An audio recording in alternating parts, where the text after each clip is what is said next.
All right, fam. Just woke up. But last night I was thinking about the divided states. Not the United States, but the divided states. Because they always talk about Africa and, corrupt politicians and, xenophobia, war, this, that, and the third. And, we did the, what is that? 1887, the scramble for Africa and this, that, and the third. Now, all the 56 countries, South Sudan, the newest one, out of all the countries and shit, right? You know, they gotta have passports to move around Africa. You see what I'm saying? Imaginary borders that man done created. You see what I'm saying? And we just going along with his plan. That's why I say we got to go back to the original names because that shorten up regions. You know what I'm saying? Regional names, and you know, that shorten it up so we won't be so many different things.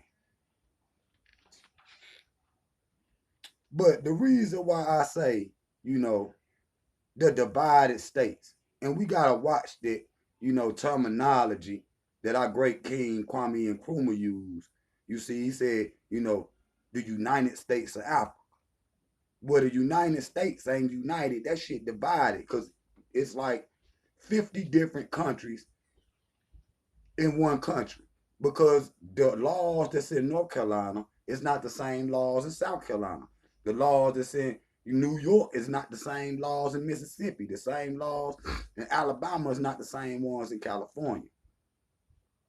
That's why when you look at the how they doing the marijuana and all that, you know, the 30 some states and 13 and this that whatever the numbers is, if the United States, the divided states, if the divided states was united, oh, you wouldn't have that. It would just be weed legal.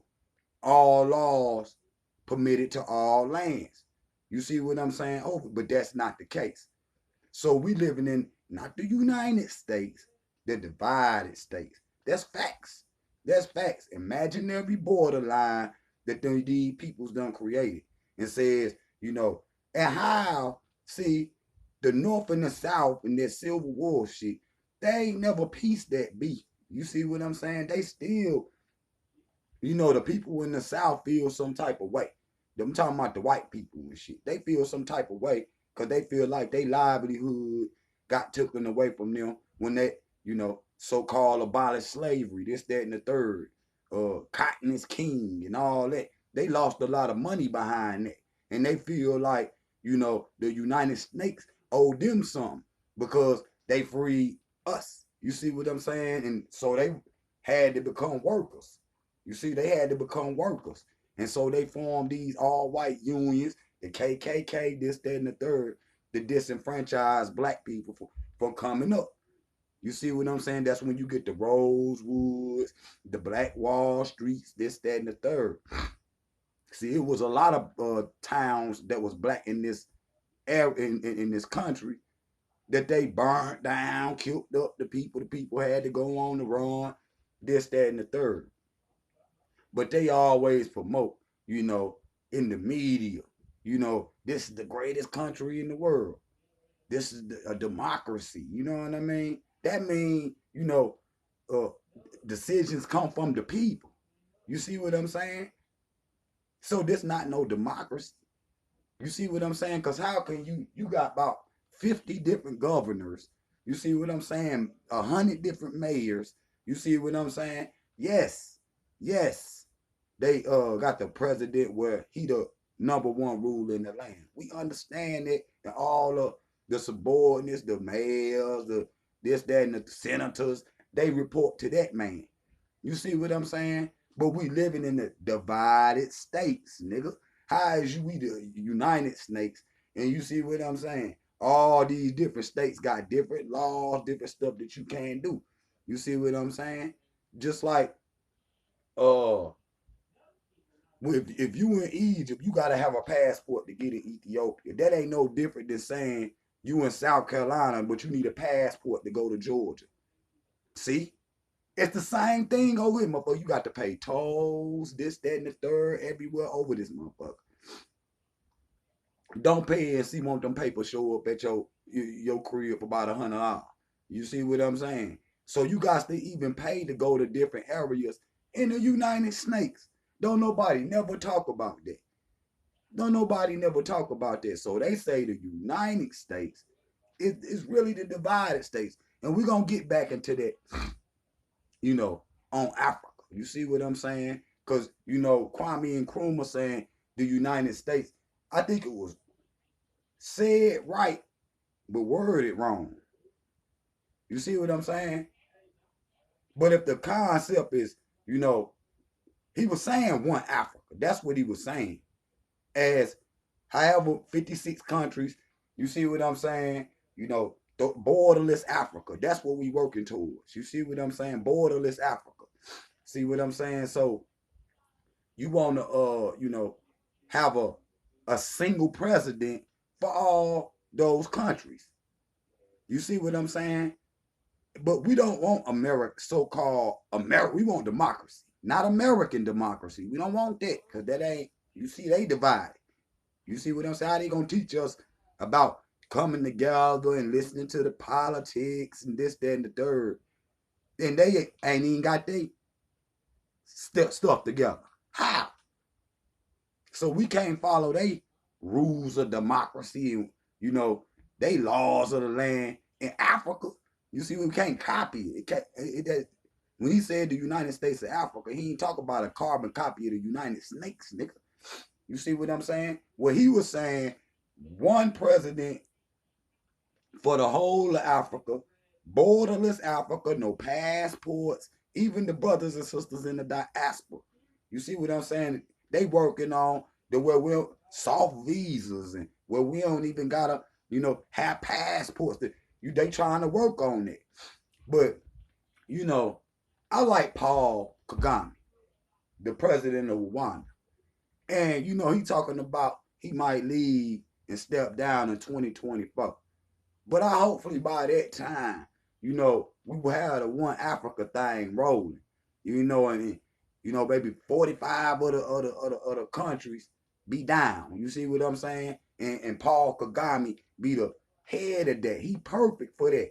He perfect for that. He one of the best African. He is the best African leader. Period. Ramaphosa, he got you.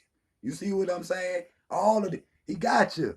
He got you. Paul Kagame, man, the best is the one of the best kings in Africa that we done had damn near forever since King Tut and them and shit. But for real, so he would be the head of state, and then you know Ramaphosa and this that all of them would be up under him. You see what I'm saying? And that's how we should want it. You know what I'm saying? That's how we should want it. You know what I mean? That way we'll become a leading world power. Don't none of these other places again have no resources. So if we up, that's why them Boko Haram motherfuckers, them ignorant ass Negroes, them Islamic Negroes doing all that destabilizing. You see what I'm saying? They put there by France, by all these motherfucking people. So the Africans have to turn around and be like, hey man, France, man, send your military in, you know what I mean, and get these niggas up out of here.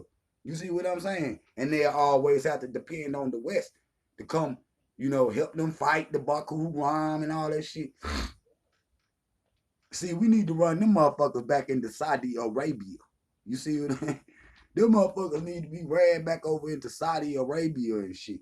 You see over there to Turkey or something, nigga. Always to stay. But see, that's what Kagame was talking about. You see what I'm saying? That's what he was talking about. So, you know, we living in the divided states. We do not want, we want democracy in Africa, but we don't want no American style democracy. That ain't African. We want African style democracy. How the ancient kings of Africa used to run it a long time ago. That's the reason why we study the Nile Valley. Because when you go study the Nile Valley, that's how we was working it. What's so important about that area? This is how black people used to think before any religions, any invasions, any crazy coon thinking. So that's what we gotta go study and see how they ran their nations. And then once we do it like that, and see King Azana stop, you know, our ancient political ways. You see what I'm saying? He stopped that. And then ushered in Christianity, this, that, and the third. See, certain laws we didn't need because crime didn't exist in the whole of Abyssinia.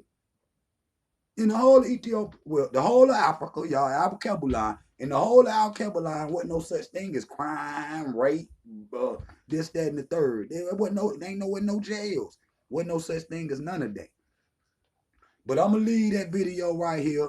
If you over here in the Americas, these are not the United States, but the divided snakes. Jump out.